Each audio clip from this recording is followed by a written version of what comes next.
Ang mga pinagpalang tao po ay pinagpala dahil sila'y nakakakita. Mahalaga na ang mata ay nakakakita at ang tainga ay nakaririnig. Blessed people are blessed because they see. What they see is almost a secret to the ungodly. At yan po ang tema ng ating pag-aaral ngayon, 3 secrets of blessed people. Ang 3 lihim ng mga taong lubos na napagpapala. Na dapat sana'y hindi lihim, subalit dahil sa kabulagan ng marami, nagmumukha tuloy na lihim. Luke 6:37-38. Ang nagsasalita po dito ay ang Panginoong Jesus. Do not judge, and you will not be judged. Do not condemn, and you will not be condemned. Forgive, and you will be forgiven. Give, and it will be given to you. A good measure, pressed down, shaken together, running over, will be poured into your lap. For with the measure you use, it will be measured to you. Narito po at mahuhukay sa ilang mga pangungusap na ito, ang pinag-uusapan nating 3 lihim ng mga taong tumatanggap ng pagpapala. Sabi ng Panginoon, huwag manghuhusga ng kapwa at nang di kayo husgahan. Magpatawad at nang kayo'y mapatawad din. Magbigay at nang kayo'y mabigyan din. At papaano po ipinakita at ipinaliwanag kung paano daw tayo bibigyan kung tayo mapagbigay? A good measure, pressed down, shaken together, and running over. Siksik, liglig, umaapaw. Ang ibubuhos daw sa kandungan nung bibigyan. Paano po kandungan? Nung araw po, lalo sa Israel, pag bumibili kayo ng trigo o bumibili kayo ng mga kung ano-anong mga grains, mga butil, may mga madadayang tendero, ang galing ng pulso na pag nagsasalin sila nung mga butil na ito doon sa sukatan, kumbaga sa salop, ang galing nilang magpasama ng hangin, kaya tuloy maraming mga hangin sa pagitan ng mga trigo, konti lang pala yung laman, mukhang puno na. At mabilis nila yung isasalin sa yung sisidlan, para huwag mo nang mabigyan ng oras na yung trigo na yun ay bumaba. Kasi pag tumagal, bababa yun eh. Malalaman mong may kulang pala sa sukatan. Yun daw ibibigay ng Panginoon, tama ang sukatan, tapos siniksik pa, inuga-uga, para lalo pang bumaba at madagdagan pa uli pag nagkaroon na naman ng espasyo, at umaapaw. At dahil po nung araw, ang tao, lalaki at babae, mahahaba ang mga damit. Pag may binibili kayong mga trigo, wala naman kayong dalang paper bag, wala naman kayong dalang grocery bag, hahawakan nyo ang laylayan ng mahaba nyong damit hanggang makarating sa may gitna ng inyong hita ang laylayan na yon, at para kayo ngayong may malaking bulsang hawak, doon ibubuhos yung pagpapala. Kaya sabi, it will be poured into your lap. Napakagandang makita na yung binigyan ay hindi nagreklamo, nung sukatin niya sa bahay ay hindi kulang, kundi sobra-sobra pa. At narito po yung 3 secrets of blessed people. At pwede rin nating sabihin ito na 3 steps to blessedness. Unang-una pong daan tungo sa pagpapala ng Diyos, do not judge.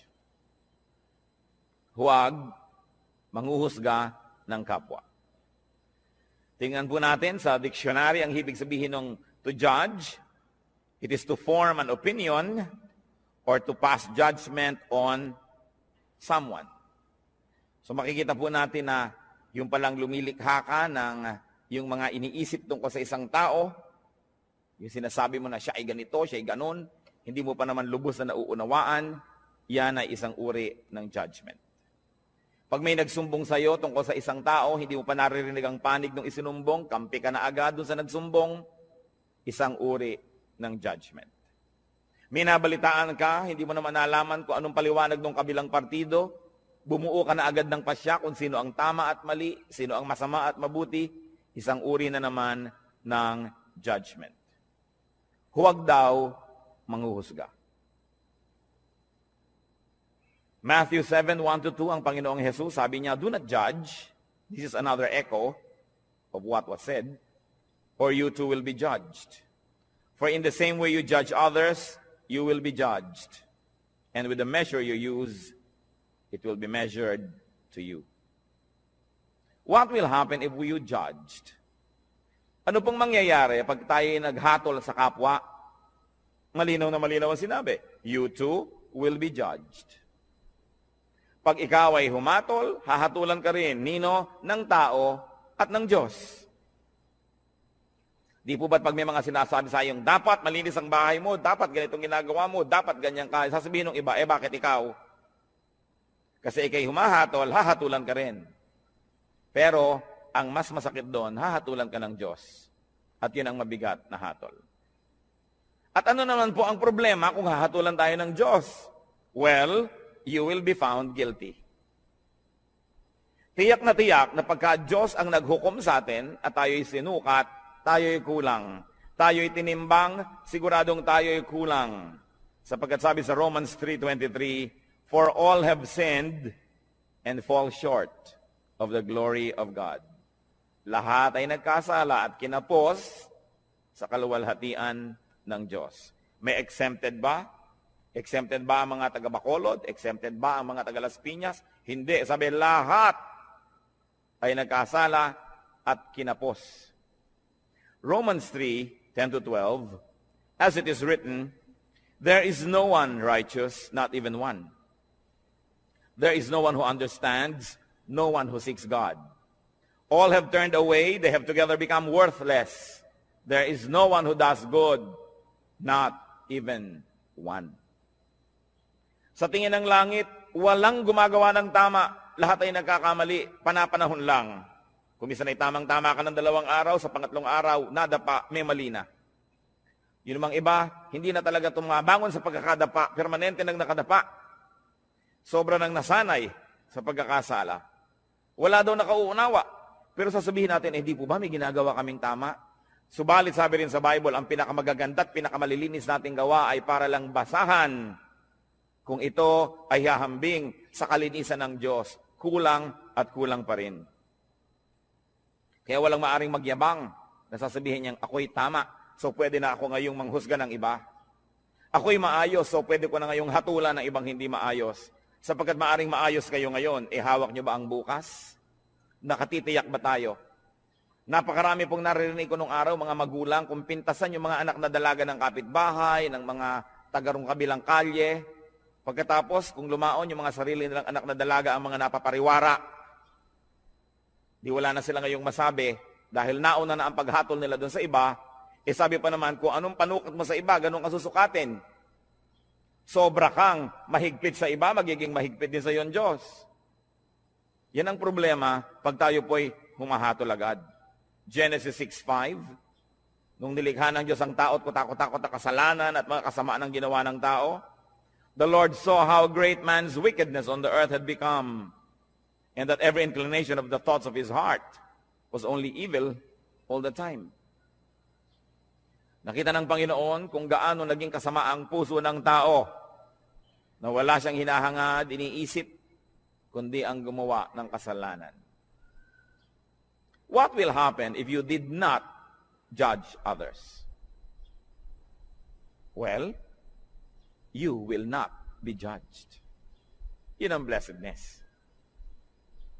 You will not be judged by people.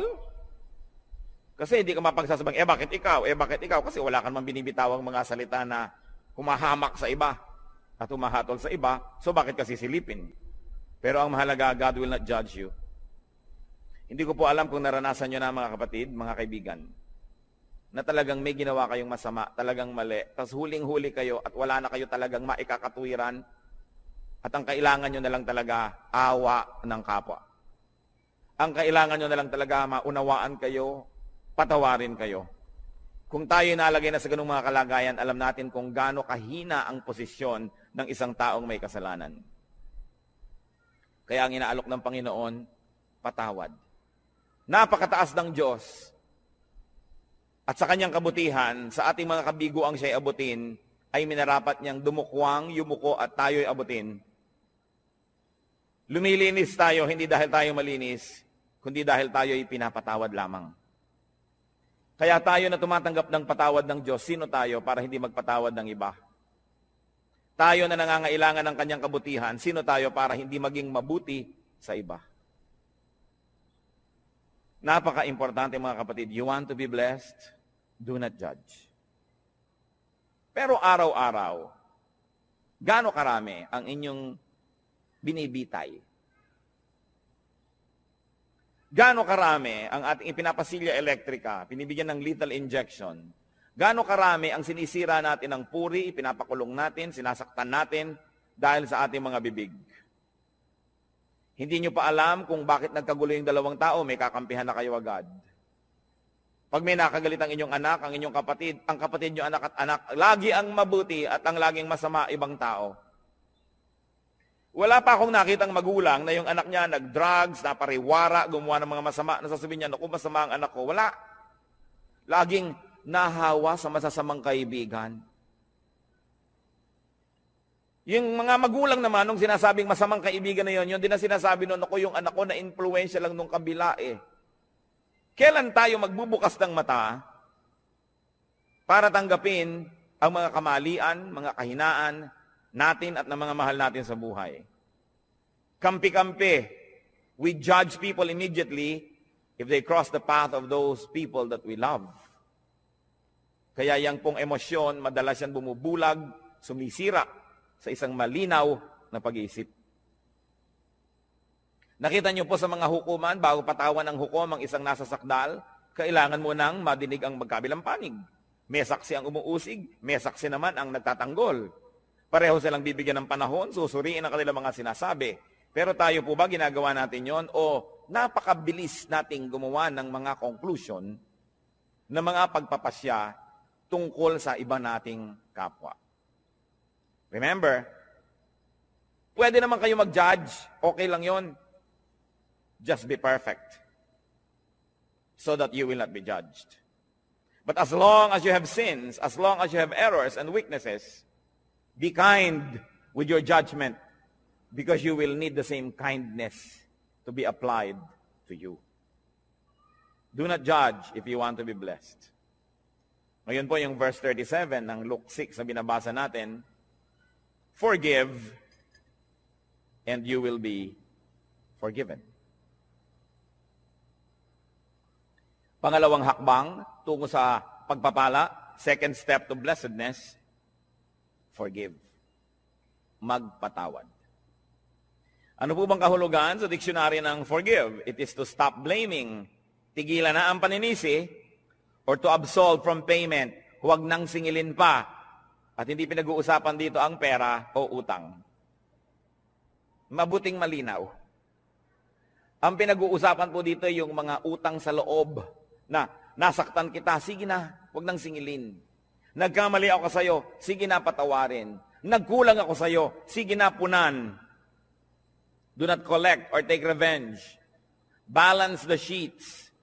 Kung meron pong metro, sige na, i-return na yung reading sa 0. Huwag nang matuos. Magpatawad.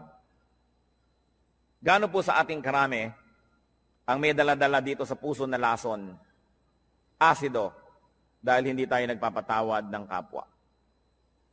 Mga misis, na pinagtaksila ng inyong mga asawa once upon a time, napatawad nyo na ba? Kasi kung hindi pa kayo nagpapatawad, kahit pa nga kayo yung agrabyado, magiging dalawa ang pagka-agrabyado nyo. Kasi, hindi rin kayo patatawarin. Na bagamat hindi kayo naging taksil na asawa, maaring may iba naman kayong ibang kasalanan na iuusig din sa atin ng langit. Kaya ang nagkataon ay pare-pareho lang tayong makasalanan. Iba-iba lang ang uri, anyo, hugis, kulay ng ating mga pagkakamali. Pero kung tutuusin, lahat din naman tayo ay may mga pagkakamali.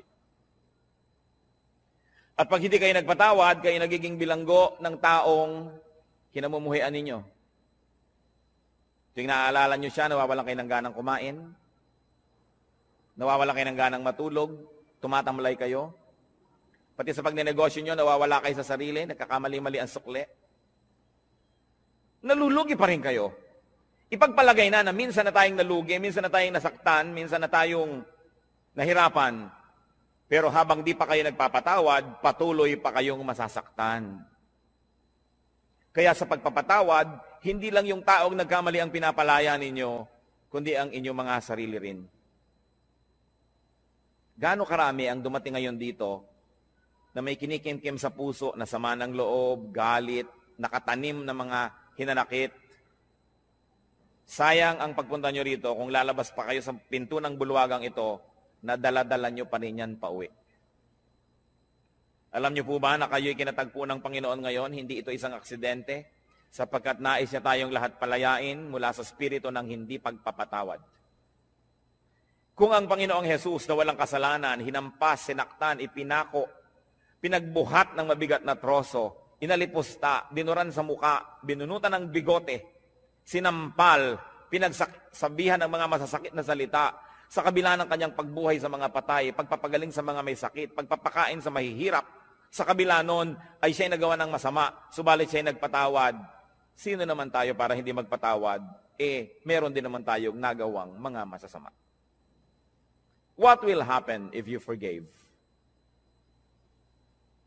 You will be forgiven.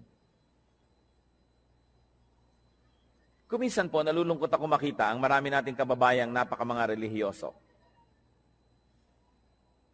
Nagpapapako sa krus, naghahampas sa sarili, hinihiwa ng blade ang mga likod, dumidi pa, lumuluhod sa munggot asin, naglalakad ng paluhod, pinahihirapan ng sarili upang mapatawad sa kanyang mga kasalanan. Hindi naman lihim ang daan tungo sa kapatawaran. Hindi sinasabi ng Panginoon na, para patawarin kita, pahirapan mo ang sarili mo, saktan mo ang sarili mo. Ano po ba ang Diyos natin? Sadistang Diyos? Na ikalulugod niya na makita na tayo nahihirapan, nagdurugo, nagpapawis ng dugo? Hindi siya ganon.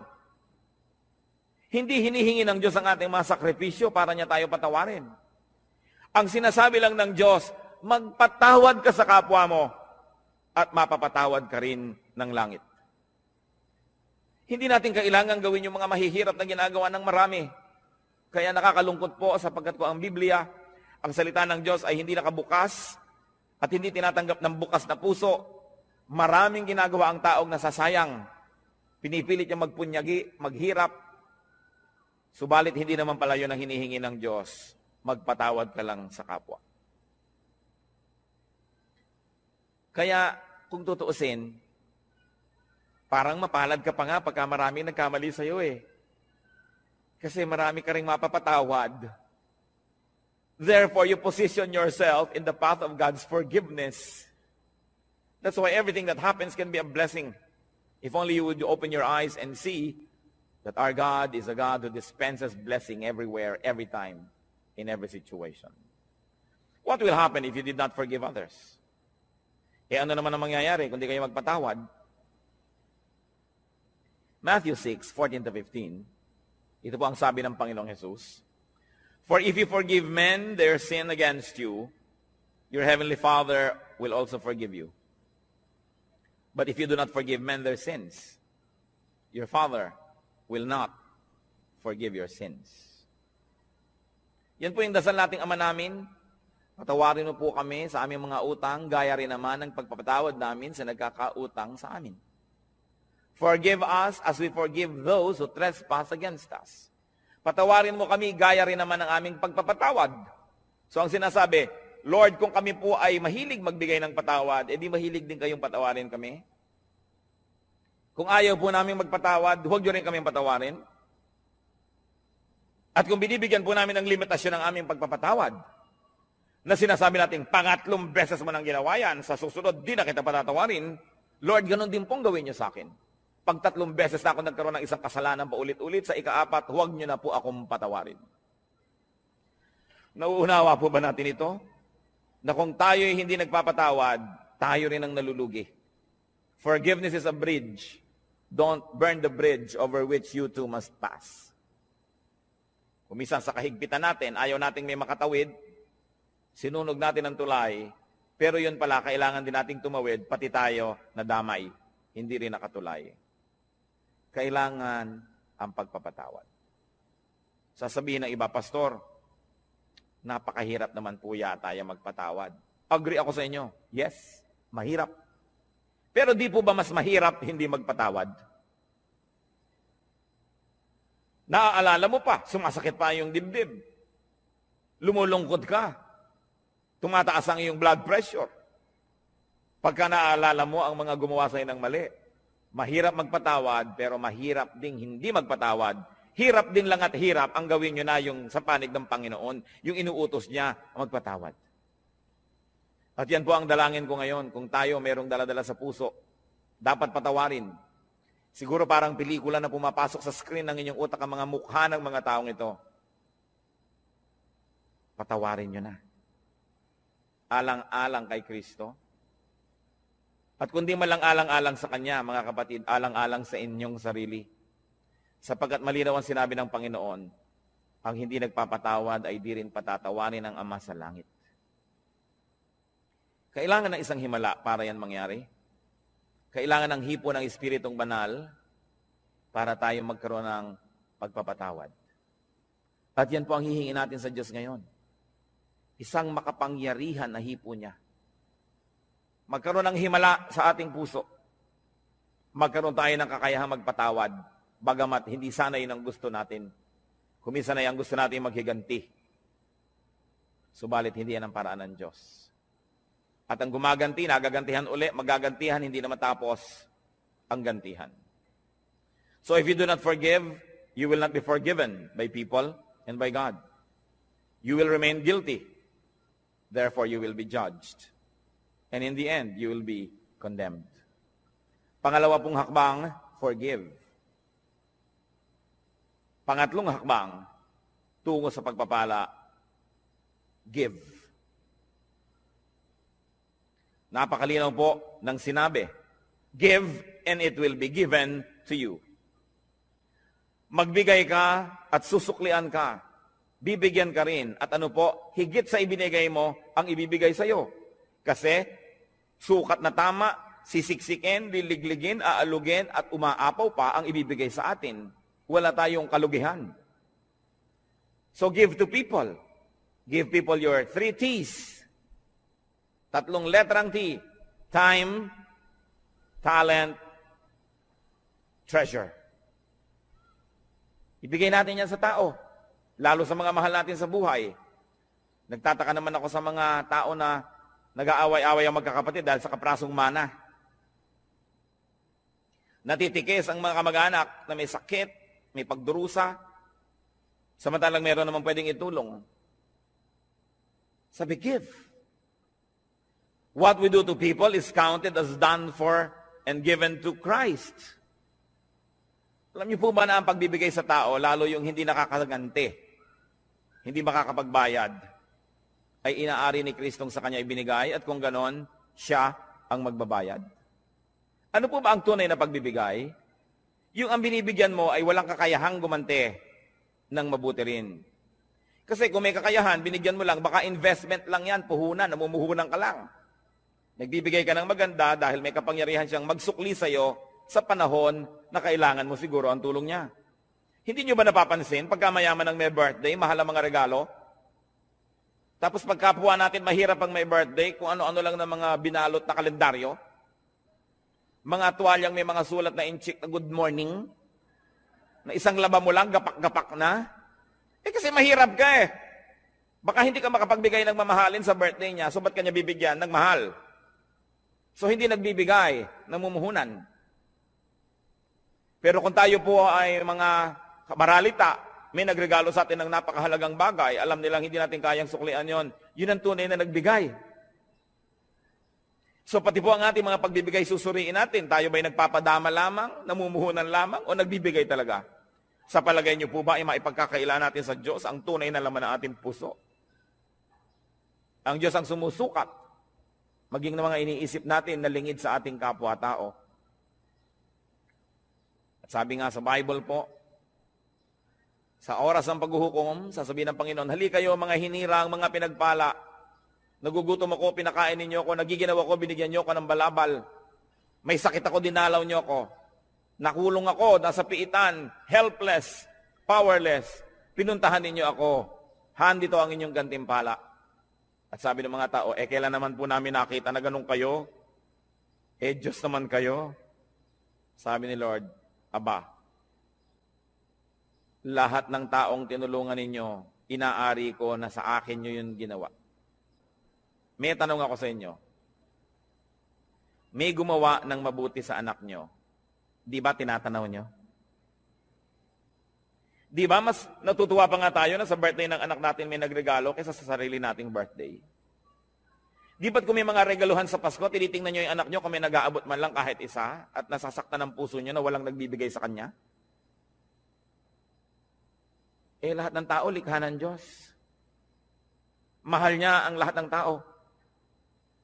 Pag nagbigay ka sa isa niyang minamahal na tao, lalo yung kapuspalad, yung walang pumapansin, hindi kaya niya alam? Hindi kaya niya tinatandaan? At sasabihin niya, balang araw, susuklian ko ang kabutihan mo.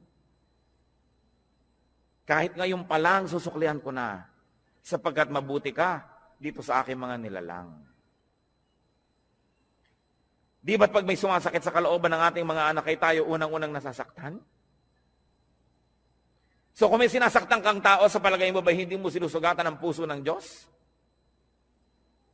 Kung meron kang taong hinuhusgahan, pinag-uusapan, chinichismis, inaagawan ng asawa, inaagawan ng pera, nilalamangan, hindi kaya natin pinalulungkot ang puso ng Diyos.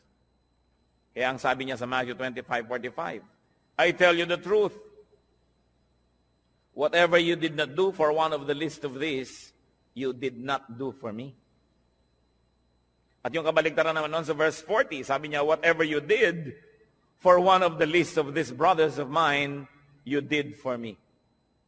Kung ano, ang buting di mo ginawa sa kanila, ay sa akin mo ipinagkait at ako ang sisingil sa iyo. At kung ano naman ang buting ibinigay mo sa kanila, ako ang tatanaw ng utang na loob na yon. Ako ang magsusukli.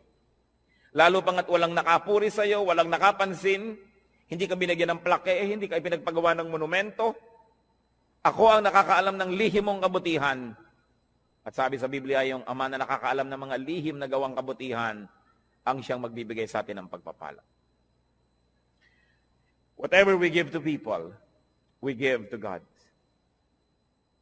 And if you give to people, therefore you give to God, why will you not be blessed? Sasabihin iba, aba kailangan wise. Bakit ko bibigyan yan? Di ako nawalan. Yung iniipon ko ang nabawas. Gaano kahirap ba sa Diyos na ibalik ang gusto niyang ibalik? Kung gusto ba kayong pagpalain ng Diyos, may makakapigil sa Kanya. At kung ayaw kayong pagpalain ng Diyos, meron bang makakapilit sa Kanya? Kaya mahalaga po, yung kasiyahan ng Diyos ang ating inuuna. So we give to people, any people, the least of people. But we also give to Christ's workers. Whatever is given to Christ's disciples, whatever is given to Christ's workers and servants, is counted as given to Christ.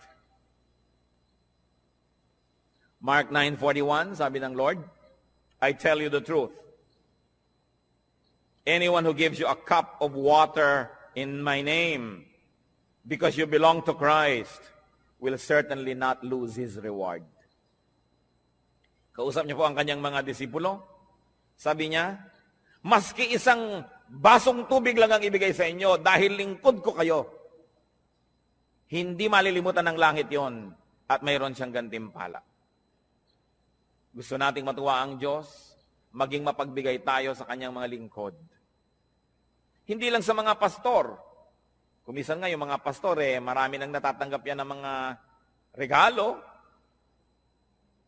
Pero yun bang mga singer, Bible study leader, Sunday school teacher, yung janitor, kasama rin yun sa gawain, yung electrician, yung mga usheret, yung taga-piano, lahat yan ay mga lingkod ng Diyos.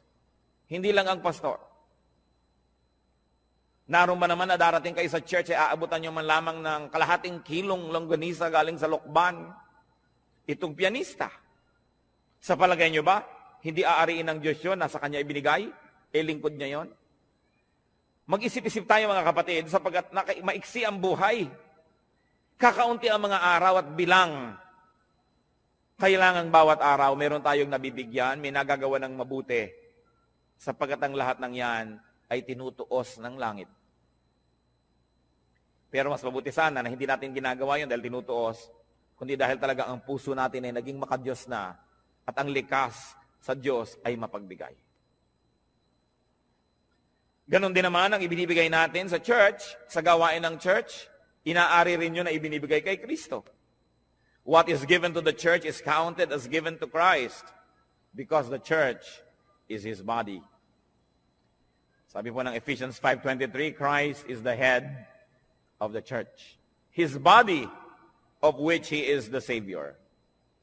Kung ang iglesia, ang kapatiran ay si Kristo ang ulo at ang lahat ng narito ay bahagi ng kanyang katawan, kung may sinasaktan tayo na tao sa church, meron tayong tinitikis na gawain, may tinatalikuran tayong mga duty, hindi ang tinitikis natin ay mga bahagi ng katawan ni Kristo.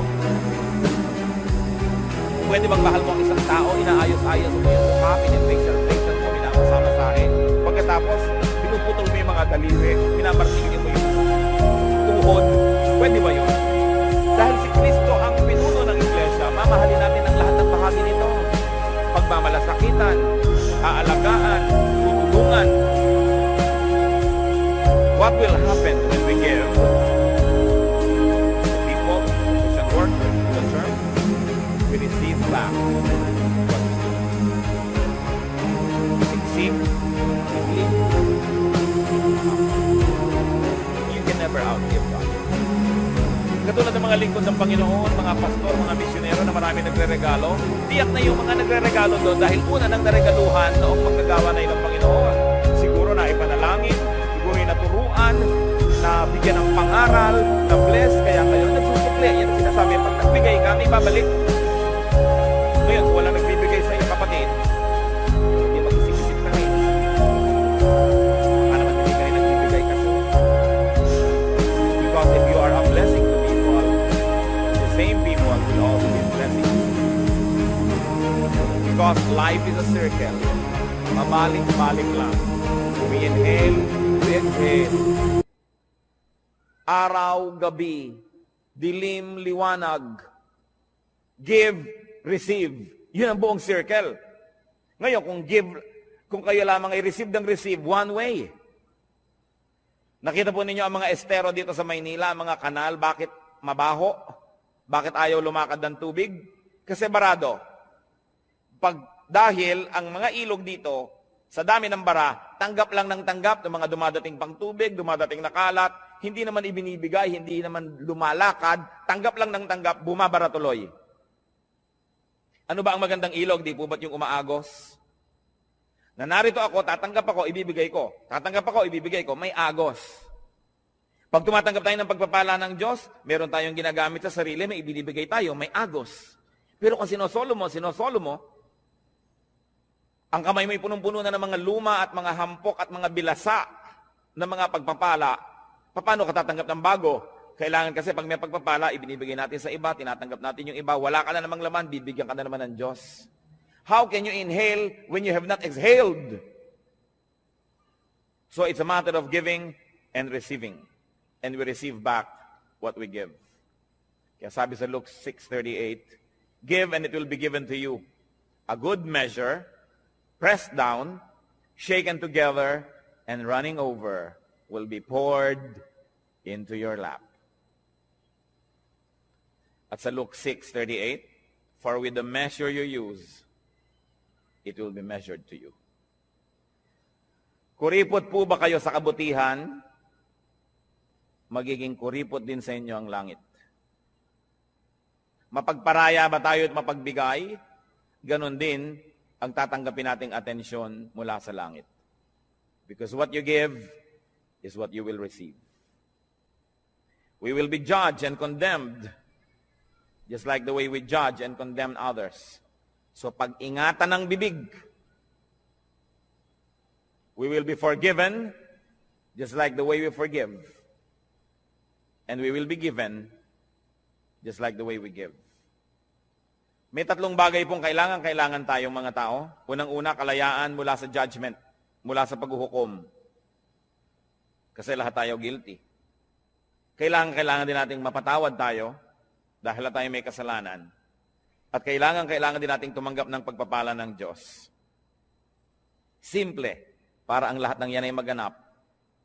Blessed people, or the people who will be blessed, do not judge. Suriin natin ang ating mga isip. Watch yourself. Blessed people, forgive. Check your heart. And make it a habit to forgive. Baligtarin po natin ang ating mga kostumbre. Kasi kung minsan, ang nakaugalian na natin, magtanim ng sama ng loob, maghinanakit, hindi kumikibo, pero galit pala. Baligtarin natin yon. Sabi sa Romans chapter 12, be renewed by the changing of your mind. Palitan na ang paraan ng pag-iisip. Alisin na yung mga lumang paraan na hindi naman nakabubuti. Make it a habit to forgive. That when people wrong you, immediately, your instant reaction is to forgive. Habit yan. It can be formed. It is a learned behavior. And God can help us. And of course, a way to blessedness, a way to prosperity is to give. Suriin natin ang ating mga sarili. Hindi naman dapat lihim ang mga bagay na ito. Ibinunyag na ng Panginoon. Nagiging lihim lang sa mga nagbubulag-bulagan at nangagbibingi-bingihan. Panginoong Diyos, suriin niyo po ang puso namin. Turuan mo kami, Lord, na tunay na maging marunong. Karunungan na kumikilalang ang tamang gawin yung ipinagagawa niyo. In the name of Jesus, I rebuke all work of Satan and all deception of the evil one in the hearts of these men and women before the Holy God. We rebuke and drive away the deception, the burdens, the heaviness, the darkness, and we declare freedom for the people who are opening their hearts to the Lord today. Tanggapin natin ang kalayaang magpatawad, ang kalayaang maging makadiyos, ang kalayaang maging malinis. At nawa ang pagpapala ng Panginoon, lalo pang sumagana sa buhay ninyo. Sa ilang saglit mga kapatid, patuloy tayong yumuko sa katahimikan, makipagniig tayo sa Diyos. Dinggin natin ang tinig ng Espiritu